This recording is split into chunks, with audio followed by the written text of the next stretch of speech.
व्यवस्था की स्थिति बद से बदतर होती जा रही है। जिस तरह से दतिया के अंदर इतने साल भाजपा का शासन रहने के बावजूद भी किसी तरह का युवाओं को कोई रोजगार नहीं मिला है, कोई बड़ा उद्योग आज तक नहीं आया है, तो निश्चित रूप से वहां पे बहुत बड़ा असंतोष है भाजपा के प्रति।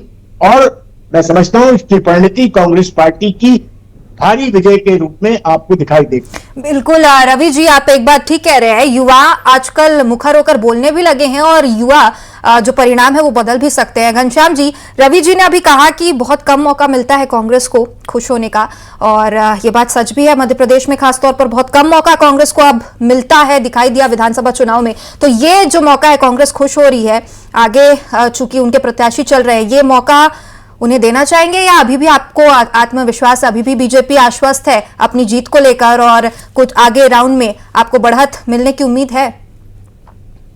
जी बिल्कुल, भारतीय जनता पार्टी और अपने आप में जीत के प्रति आश्वस्त है। कमल का फूल वहां खिलेगा और आप निश्चिंत रहें।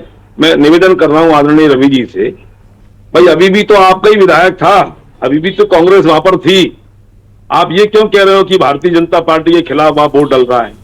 भाई आपके विधायक के ऊपर आरोप लगा, भारतीय जनता पार्टी ने आरोप नहीं लगाया है, संवैधानिक संस्थाओं ने उन्हें उठाया है। अब भारतीय जनता पार्टी पर आप ठीकरा फोड़ने का काम कर रहे हैं। आप निश्चिंत रहें, जनता जनार्दन है और जनता का आशीर्वाद। मैं निवेदन तो कर लूंगा पूरा, मैं पूरा तो कर लूं निवेदन।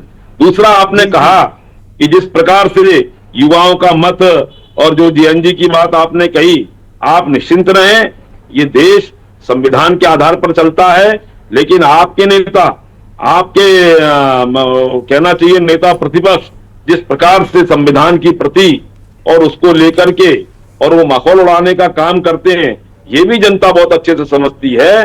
संविधान दिवस अगर देश में मनाने का काम किसी ने किया है तो नरेंद्र मोदी जी की सरकार ने किया है, कांग्रेस की सरकार ने नहीं किया है।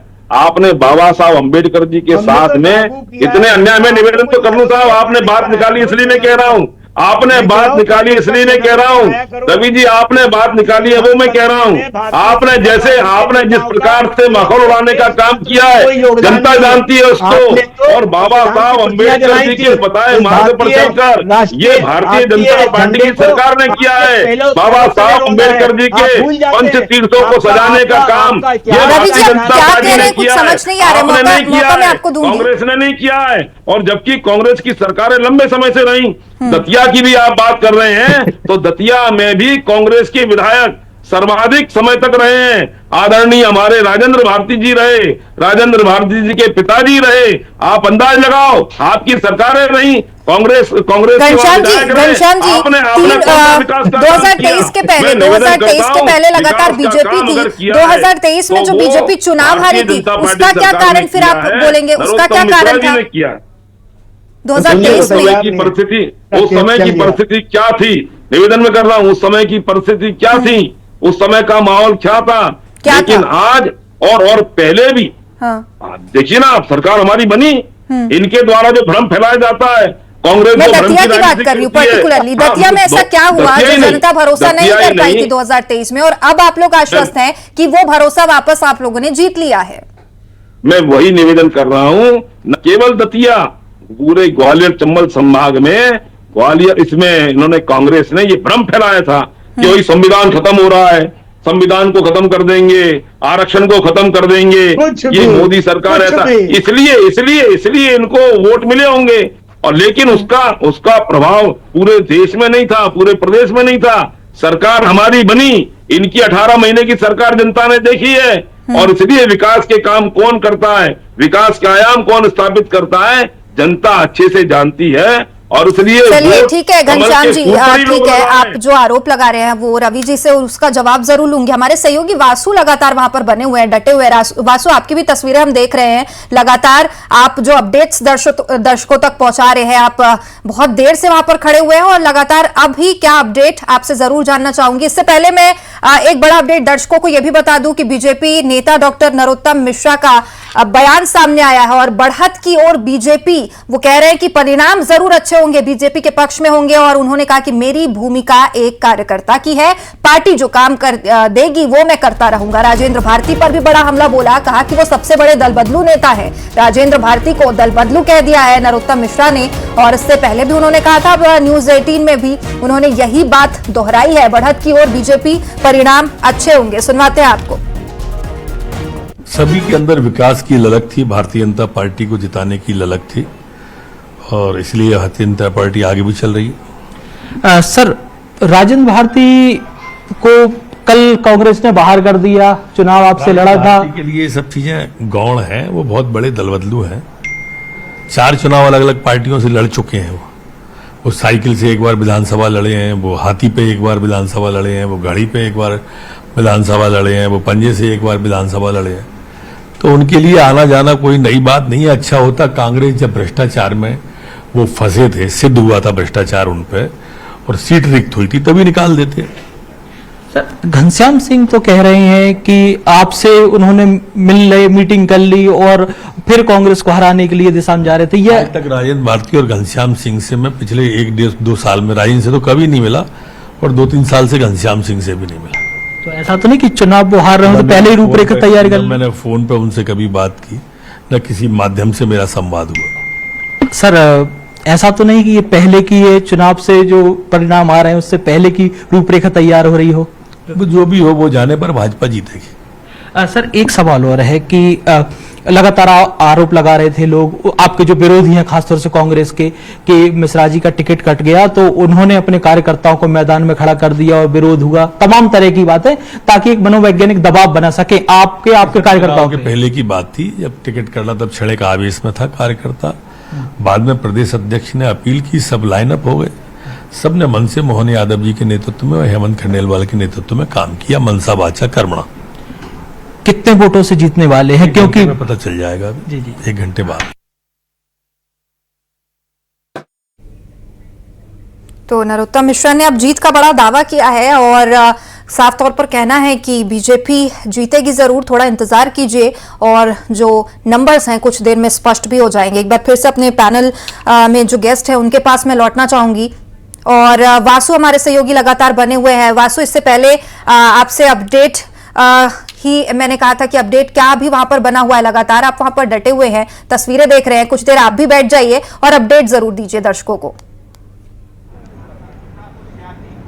बिल्कुल, देखिए लगभग 6 राउंड की काउंटिंग हो गई है, 7वें राउंड की काउंटिंग चल रही है। अभी तक हमारे पास जो ताजा इनपुट है, कांग्रेस लगातार यहां पर बढ़त बनाए हुए हैं और कांग्रेस की बढ़त आगे बढ़ती हुई नजर आ रही है। हालांकि 7वें राउंड के परिणाम ऑफिशियली अभी थोड़ी देर में सामने आ जाएंगे, तस्वीर और हद तक और साफ हो जाएगी। लेकिन इस सबके बीच जब आप डिस्कस कर रही थी पैनल, बहुत वरिष्ठ प्रवक्ता बैठे हुए हैं बीजेपी के और कांग्रेस की तरफ से भी बात संविधान की होने लगी। देखिए, दतिया का उपचुनाव है, महज उपचुनाव है, यहाँ पे दतिया के मुद्दों की अगर बात होगी तो वो ज्यादा बेहतर होगा कि किन मुद्दों पर दतिया की जनता ने मतदान किया है और क्यों इतनी क्लोज फाइट हो रही है। मुद्दों की बात जरूर करनी चाहिए। दतिया में आज रोजगार की क्या स्थिति है, युवाओं के लिए क्या स्थिति है, यहाँ के किसानों को क्या मिल रहा है, क्या नहीं मिल रहा है, क्या उनके सामने परेशानियां हैं, यहाँ पे टूरिज्म की क्या स्थिति है, इन पे जरूर बात हो क्योंकि इसी पे वोट डला है और सियासी समीकरण जरूर वहां पर होते हैं। नेताओं की नाराजगी जरूर एक बहुत इंपॉर्टेंट फैक्टर होती है। 2023 का चुनाव, नरोत्तम मिश्रा का टिकट वहां पे हुआ था, 8-10 हजार के करीब वोटों से वो चुनाव हार गए थे। ये तय माना जा रहा था कि नरोत्तम मिश्रा ही यहां पर चुनावी मैदान में उतरेंगे, ताल ठोकेंगे। उनके कार्यकर्ताओं ने तैयारी कर ली थी, खुद नरोत्तम मिश्रा की पूरी तैयारी थी और फिर उसके बाद कार्यकर्ता किस तरीके से सड़कों पर उतरे ये किसी से नहीं छुपा है। तो बीजेपी के प्रवक्ता से अगर ठीक समझे आप तो ये जरूर पूछिए उनसे, या वो मेरी बात सुन पा रहे हो तो इस बात का जवाब जरूर दें कि क्या ये जो 2000 के करीब कांग्रेस को यहां पर लीड मिलती हुई दिखाई दे रही है, बीजेपी इस पे मंथन कर रही है कि कहीं टिकट के बंटवारे में तो कहीं कोई गड़बड़ नहीं हो गई अगर नरोत्तम मिश्रा के पास ये टिकट जाता, क्योंकि यहाँ पे मैं लोकल मैं यहाँ पे दतिया में मौजूद हूँ और यहाँ पे जो लोग हैं, यहाँ के जो वोटर हैं, जो बीजेपी के कार्यकर्ता हैं, वो जब चर्चा कर रहे थे और मैं सुन रहा था, उस चर्चा में शामिल था, तो उनको कहना था कि दादा को टिकट मिलती तो बात कुछ और होती। तो ये बात कुछ और होती वाली जो बात है, जरा इसको डिफाइन करेंगे तो बेहतर होगा। जी बिल्कुल, मैं इसका जवाब जरूर लूंगी वासु। बीजेपी प्रवक्ता हमारे साथ लगातार बने हुए हैं, आप अगर सुन रहे होंगे, हमारे सहयोगी वासु ग्राउंड जीरो पर मौजूद है, जो कुछ बातें हो रही है वो साफ तौर पर वो भी सुन रहे हैं। आपसे भी मैं जानना चाहूंगी, जो नाराजगी समर्थकों में दिखी वो तो दिखी, आज भी पहले दिन की बात अलग थी, आज भी वो नाराजगी कहीं ना कहीं दिख रही है। वासु ने यही कहा कि उनका कहना है कि अगर नरोत्तम मिश्रा को टिकट मिला होता तो बात कुछ और होती क्या? घनश्याम जी। देखिए, मैंने पहले ही मैंने कहा कि भारतीय जनता पार्टी एक कार्यकर्ता आधारित दल है और पार्टी जो तय करती है, ये अभी आदरणीय रवि जी कह रहे थे अनुशासन की बात। घनश्याम जी तो बहुत अनुशासन सधे हुए इनका जवाब नहीं आप होता दे है। रहे हैं, लेकिन जवाब सवाल मेरा कुछ और है। मैं वही कह रहा हूँ, हाँ। हमारे यहाँ पर मैं वही कह रहा हूँ, हमारे यहाँ पर देखिए, बचिए मत अनुशासन ये सवाल से। रहता है, जिसको भी पार्टी तय करती है उसको टिकट दिया जाता है, दायित्व दिया जाता है। और इसलिए अगर आशुतोष तिवारी जी को भी दायित्व दिया है, टिकट दिया है, तो पार्टी के शीर्ष नेतृत्व ने दिया है। 4 लोग बैठ करके हमारे यहाँ समूह में ये निर्णय होते हैं, व्यक्ति विशेष की राजनीति हमारे यहाँ नहीं चलती है। और इसलिए जो भी निर्णय होता है वो सबको सिरोधार्य रहता है, जीत हार इससे हमारे यहाँ ये नहीं लगता है, लेकिन अनुशासन ये सर्वोपरि रहता है। और इसलिए आशुतोष तिवारी जी को भी जो टिकट दिया गया है, आशुतोष तिवारी हमारे भारतीय जनता पार्टी के मंजे हुए कार्यकर्ता हैं। वर्षों उन्होंने संगठन का काम किया है, संगठन मंत्री के पद पर रहे और उन्होंने अनेक कार्यकर्ताओं का गठन किया है, भारतीय जनता पार्टी की सेवा की है और इसलिए उनको टिकट दिया है।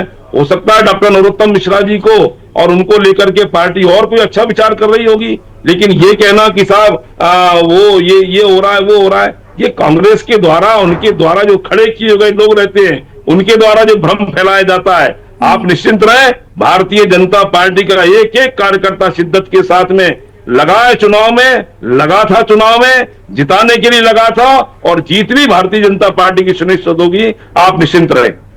ठीक है। सतीश जी आपके पास मैं लौटना चाहूंगी। अब घनश्याम जी कह रहे कि हो सकता है कि अब जो नरोत्तम मिश्रा है उनके लिए कुछ और अच्छे किरदार वहां पर पार्टी तय कर देगी। क्या आपको ऐसा लगता है कि क्योंकि बातें नरोत्तम मिश्रा की हो रही है कि अब जीते कोई भी, जो कुछ भूमिका रहेगी अब नरोत्तम मिश्रा की पार्टी को लेकर, जो करियर तो चलिए बोलना गलत ही होगा, जो भूमिका होगी आगे चल के वो इस रिजल्ट के आधार पर ही तय की जाएगी?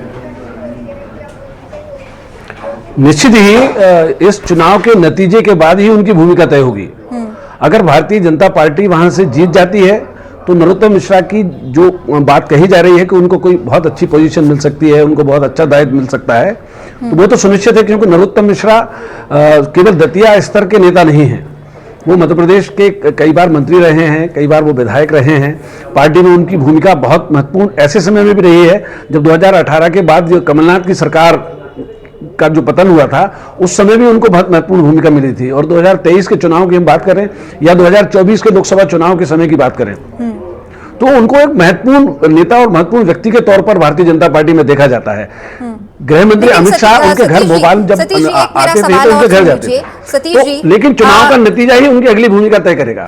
सतीश जी, लेकिन अगर आप बोल रहे हैं दतिया के सिर्फ नेता नहीं है वो, हालांकि 2 नंबर के नेता कहे जाते हैं मध्य प्रदेश में, अगर देखा जाए तो काफी बड़ा चेहरा है नरोत्तम मिश्रा, लेकिन आपको नहीं लगता कि पार्टी ने कहीं ना कहीं उनके साथ गलत किया? अगर वो टिकट किसी और को भी दे रहे थे, कम से कम फॉर्म खरीदने के पहले उन तक कुछ तरीके से तो बात पहुंचाई जा सकती थी, इतनी किरकिरी शायद नहीं होती, और जो वो खुले मंचों से इतने भावुक भी हो गए थे, वो शायद अपनी भावनाएं उस समय संभाल लेते। देखिए,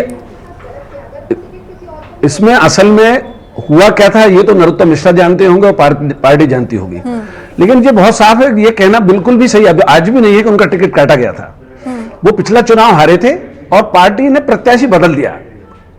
इस उपचुनाव में पार्टी ने नया प्रत्याशी तय किया, तो नरोत्तम मिश्रा का टिकट काटा गया। ये बात पहले दिन से मैं कह रहा हूं, ये सही नहीं है। उनकी दावेदारी थी और उनको टिकट नहीं मिला। उनके कार्यकर्ताओं ने जो प्रदर्शन किया वो निश्चित रूप से अनुशासनहीनता था, लेकिन चूंकि नरोत्तम मिश्रा का राजनीतिक रूप से पार्टी के अंदर भूमिका और उनका कद बड़ा है, इस वजह से वो पार्टी ने उस बात को संभालने की कोशिश की और अंततः नरोत्तम मिश्रा ने दर्द भले ही झलका हो, लेकिन वो पार्टी की बात को मान गए और पार्टी के साथ खड़े दिखे।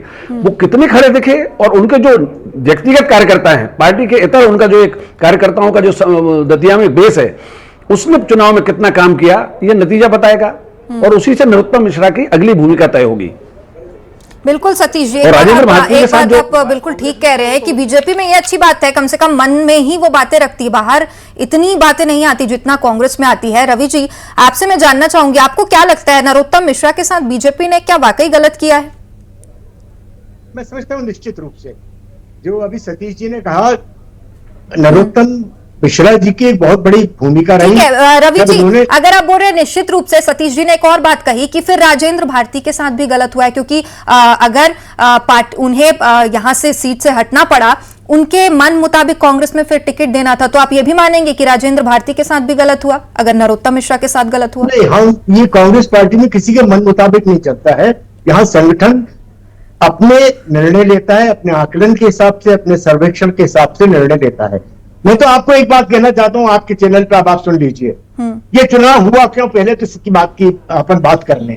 ये चुनाव हुआ क्यों? ये चुनाव हुआ केवल और केवल नरोत्तम मिश्रा के लिए। इस मध्य प्रदेश में लगभग आधा दर्जन ऐसे विधायक हैं जिन्होंने भारतीय जनता पार्टी ज्वाइन कर ली या दूसरे किसी तरह का उन्होंने ऐसा कांड कर लिया है जिससे कि उनके चुनाव रद्द हो जाने चाहिए थे, और आज तक उनके चुनाव रद्द नहीं किए गए। आज भी वो विधानसभा में आके बैठते हैं, उनकी विधानसभा की सदस्यता कायम है। राजेंद्र भारती का ताबड़तोड़, मैं समझता हूं चुनाव रद्द हुआ, उपचुनाव की घोषणा हुई, और ये सब कुछ जो हुआ ये सब जानते हैं, पूरा हिंदुस्तान जानता है, पूरा मध्य प्रदेश जानता है। ये चुनाव केवल और केवल नरोत्तम मिश्रा जी के लिए हुआ, और नरोत्तम मिश्रा जी अगर जीत के आते तो निश्चित रूप से मोहन सरकार में वो या तो उप मुख्यमंत्री का दावेदार थे या गृह मंत्री बनते, और ये मोहन सरकार को कदापि स्वीकार नहीं था, इसलिए उन्होंने नरोत्तम मिश्रा की टिकट काटी है। और आज जो कुछ भी हुआ है, दोनों आंसू उनको जो रोना पड़ा, और जिस तरह की बात उन्होंने की कि मेरा टिकट जो है, ये छोटे से अधीनस्थ कार्यकर्ता की हिम्मत नहीं है कि मेरा टिकट काट दे, मेरा टिकट जिन्होंने काटा है मैं उनसे बदला दूंगा। आप समझ सकते हैं कि उनका कितना बड़ा दर्द है, उन्होंने कितनी बड़ी चुनौती दी इस पार्टी को, उसके बावजूद भी इस पार्टी के मुंह पे अलीगढ़ी ताला लगा हुआ है, और उन्होंने किसी तरह की उनके खिलाफ कार्रवाई नहीं की। चलिए तो ठीक आप है, समझ सकते हैं कि भारतीय जनता पार्टी और कांग्रेस पार्टी में कितना बड़ा फर्क है। हमारे पास खबर आई कि अगर राजेंद्र भारती ने कोई भीतरघात किया है, पार्टी के खिलाफ काम किया है, तत्काल हमने उन्हें पार्टी से बाहर किया, चाहे वो कितने भी बड़े नेता हो, पर पार्टी से बड़े नेता नहीं है निश्चित रूप से। चलिए ठीक है रवि जी, मैं इसका जवाब घनश्याम जी से ही लेना चाहूंगी। घनश्याम जी, सुन रहे हैं आप रवि जी को, क्या कुछ कहेंगे? बहुत सारे आरोप अभी भी वो लगा रहे हैं, नरोत्तम मिश्रा के साथ गलत हुआ है, उनका भी ये कहना है। नहीं, देखिए, अब उनका काम आरोप लगाने का है तो आरोप लगाएंगे, गलत नहीं कह रहे हैं, क्योंकि हम नहीं कह रहे हैं, वहां की जनता भी कह रही है, कहीं ना कहीं ये वहां से बयानबाजी भी हो रही है। हमारे सहयोगी तो ग्राउंड जीरो पर मौजूद है ना, उनके कान वहां पर खुले हैं, वो सब कुछ सुन रहे हैं वहां से।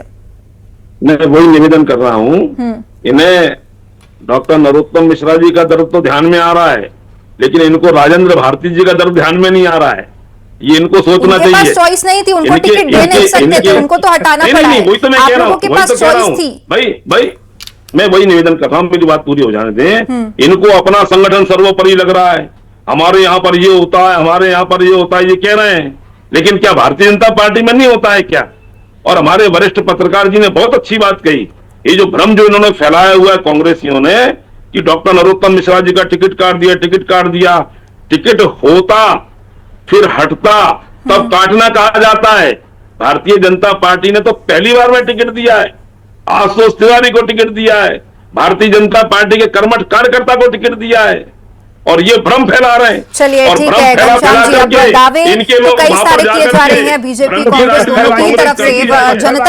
जनता बताएगी कि कौन कितना काबिल है और किसे जनता का प्यार मिलेगा। बहुत शुक्रिया इस चर्चा में जुड़ने के लिए। तो देखिए, फिलहाल अपडेट यही है कि कांग्रेस 6वें राउंड के बाद भी बढ़त बनाए हुए है और लगातार ये अपडेट आप तक पहुंचाते रहेंगे। न्यूज 18 में महाकवरेज लगातार जारी है, और रुक रहे हैं यहाँ पर छोटे से ब्रेक के लिए।